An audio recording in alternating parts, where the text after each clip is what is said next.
हिमायतनगर के व्यवसायी संजय पेंशनवर के चिरंजीवी स्नेहित पेंशनवर ने चिकित्सा के क्षेत्र में वर्ष 2023 में भोकर, हदगांव, हिमायतनगर 3 तालुकाओं से नीट परीक्षा में प्रथम आने का गौरव प्राप्त किया है।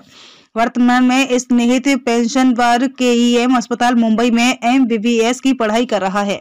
मेडिकल क्षेत्र में मेधावी छात्रों के लिए हदगांव तालुका के येवली निवासी श्री रामधन राठौर सर, नांदेड़ के त्वचा विशेषज्ञ डॉक्टर राठौर के पिता द्वारा एक सम्मान समारोह का आयोजन किया गया, जिन्होंने भोकर की 3 तालुकाओं से NEET परीक्षा में प्रथम स्थान पाने वाले छात्र को पुरस्कार देने की घोषणा की थी, जिसमें हदगांव, हिमायतनगर, भोकर, इनमें से स्नेहित संजय पेंशनवर को पुरस्कार प्राप्तकर्ता के रूप में चुना गया। तारीख 16 रोज हदगांव तालुका के ग्राम पंचायत येवली की ओर से पेंशनवर परिवार के सदस्यों का स्वागत कर 21,000 रुपए का चेक और सम्मान चिन्ह प्रदान कर गौरवान्वित किया गया है। स्नेहित को मिली सफलता की हर स्तर पर सराहना हो रही है और छात्र मेहनत और लगन से पढ़ाई करेंगे तो उन्हें सफलता जरूर मिलेगी।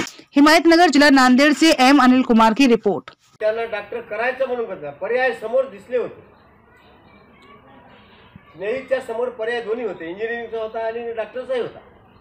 आता जसं सरांनी सांगितलं की आता पालकांनी जे काही त्यांचा व्यवहार त्यांनी आता सांगितलं आपल्याला पेन्शनवर सावकारने की आम्ही घर या ठिकाणचं हिमायतनगरचं नांदेडला हलवलं आणि 2 वर्ष व्यापाराकडे दुर्लक्ष झालं म्हणून स्नेहित लागलं। फार महत्त्वाची गोष्ट आहे। आपण जे काही त्या ठिकाणचा त्याग केला, व्यवहाराकडे लक्ष दिलं नाही, व्यवहाराला दुजोरा दिला, त्याच पद्धतीने तुम्हाला जे काही करता येते तेवढं तुम्ही त्याच्यासाठी केलं।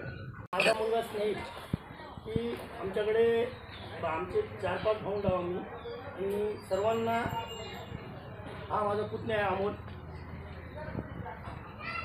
हा D.Pharm आहे, त्याचा दुसरा भाऊ शिक्षक आहे आणि दुसऱ्या 3 भावाची मुलं इंजिनियर आहेत। पण आम्ही असं ठरवलं की सर्व इंजिनियर झाले आमच्या घरी 4-4 तर डॉक्टर होणं गरजेचं आहे। कारण डॉक्टर हा एकच पेशा असा आहे की ज्याच्यामध्ये सेवा पण आहे आणि मेवा पण आहे।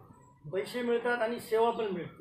सेवा जर करायची असेल समाजाची डॉक्टर सेवा करू शकत नाही, कारण पैसे देऊन असं कोणाची सेवा करतो म्हणून करता येणार नाही, पण लोक येऊन आपल्याकडे येतात आणि सेवा करून घेतात।